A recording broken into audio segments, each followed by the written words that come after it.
My day out in Argyll starts, of course it starts with cycling. Cycling on the Caledonia Way. I'm here at Kentellen Point, enjoying an amazing view over Loch Lena, and it's a really calm day today. I'm cycling on the Caledonia Way, which is a 237-mile route running all the way from Campbelltown in the south on the Kintyre Peninsula to Inverness in the north. The first part of my cycling journey in Argyll takes me from Kentellen to Port Eppin. Kentellen, situated on the shores of Loch Lena, was formed around the former Oban to Fort William railway line. The first stop on my cycle ride is Castle Stoker, a prominent landmark in the Linn of Lorne National Scenic Area. Castle Stoker is one of Argyll's most popular and iconic structures, brought to fame by the Monty Python team in the 1970s in their film Monty Python and the Holy Grail. It holds a commanding position and is one of the best preserved medieval tower houses to survive in Western Scotland. The name Stoker comes from the Gaelic Stelcare, meaning hunter or falconer. Shortly after Castle Stoker, I leave the Caledonia Way and join the Eppin Loop, crossing the Jubilee Bridge. The bridge spans the Saltmarsh, known locally as the Marag, and is an iconic symbol of Eppin life. I continue my journey on quiet roads to Port Eppin. This is undoubtedly one of Argyll's most picturesque spots. From here a small ferry leaves to Lismore, a great island for walking and cycling. But today I continue on the Wild About Argyll Trail, a loop that runs 655 kilometers along Scotland's adventure coast.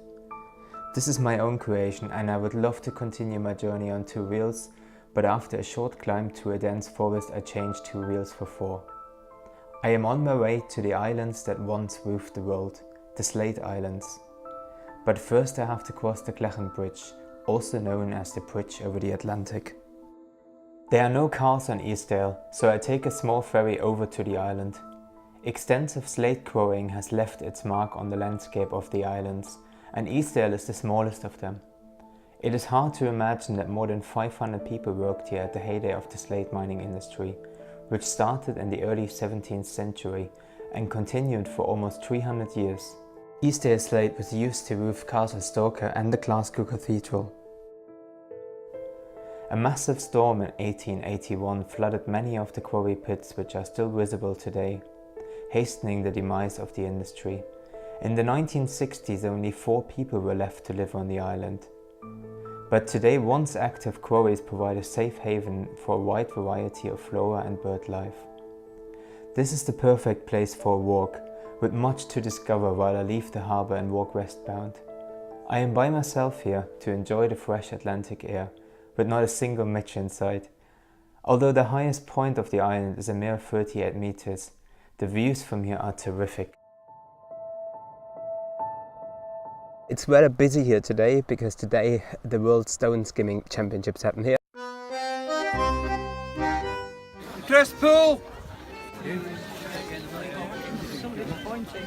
On the last Sunday of September, hundreds of competitors descend on the tiny island from all over the world. The rules are strict. All stones must be of naturally formed Eastdale slate and be no more than 3 inches in diameter at their widest point.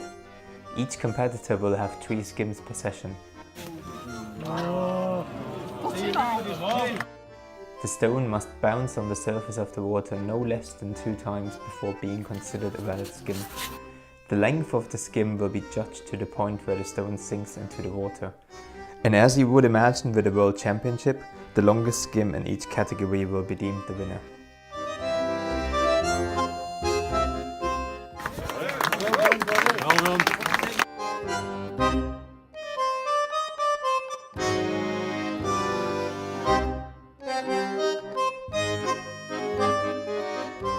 My journey on Eastdale has almost come to an end.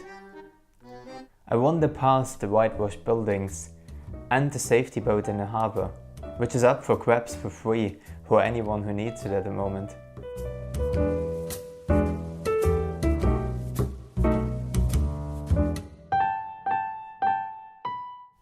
But before I leave, I cannot resist trying my own stone skimming skills.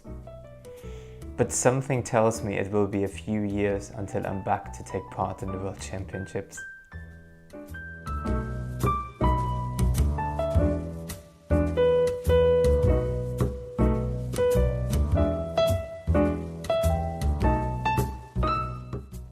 I am back on the mainland, and to end my day I'm riding on my favorite part of the Vardar Gal Trail, Běrah na Gojte, the Pass of the Winds, which takes me to the Deknush Peninsula past the Admadi wishing tree.